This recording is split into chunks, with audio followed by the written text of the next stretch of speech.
বজ্রবিদ্যুৎ সহ বৃষ্টি, সঙ্গে ঘন্টায় 30 থেকে 60 কিলোমিটার বেগে দমকা হাওয়া বইতে পারে। আগামী কয়েকদিন রাজ্যের প্রায় সব জেলাতেই আবহাওয়ার এই পূর্বাভাস দিয়েছে আলিপুর আবহাওয়া দপ্তর।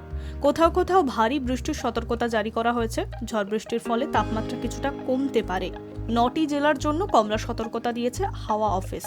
কলকাতায় আগামী মঙ্গলবার পয়লা বৈশাখ পর্যন্ত ঝড় বৃষ্টির সম্ভাবনা রয়েছে। যে কোনো দিন বজ্রবিদ্যুৎ সহ বৃষ্টি হতে পারে। সঙ্গে রবিবার দমকা হাওয়ার বেগ থাকবে ঘন্টায় 40 থেকে 50 কিলোমিটার। সোমবার 30 থেকে 40 কিলোমিটার বেগে ঝড়ের পূর্বাভাস রয়েছে শহরে।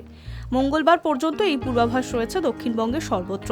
রবিবার ঝড় বৃষ্টির সম্ভাবনা বেশি। ওই দিন উত্তর 24 পরগনা, হুগলি, পুরুলিয়া, বাঁকুড়া, পূর্ব বর্ধমান, পশ্চিম বর্ধমান, বীরভূম, মুর্শিদাবাদ এবং নদিয়ায় কমলা সতর্কতা জারি করা হয়েছে।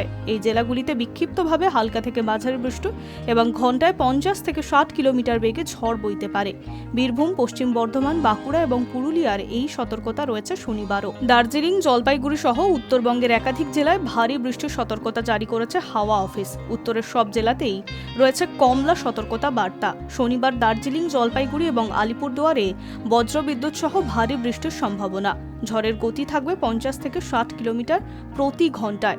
রবিবার উত্তরের প্রত্যেক জেলায় দুর্যোগপূর্ণ আবহাওয়া থাকবে বলে জানিয়েছে আলিপুর। ঝড় বৃষ্টি চলবে মঙ্গলবার পর্যন্ত। আগামী 5 দিন উত্তর এবং দক্ষিণবঙ্গের তাপমাত্রা তেমন হেরফের হবে না। উত্তর পূর্ব বিহার এবং উত্তর বাংলাদেশের ওপরে একটি করে উচ্চচাপ বলয় তৈরি হয়েছে। মূলত এর ফলেই প্রচুর জলীয় বাষ্প বঙ্গোপসাগরের দিক থেকে স্থলভাগে ঢুকেছে। তাই ঝড় বৃষ্টির অনুকূল পরিস্থিতি তৈরি হয়েছে পশ্চিমবঙ্গে।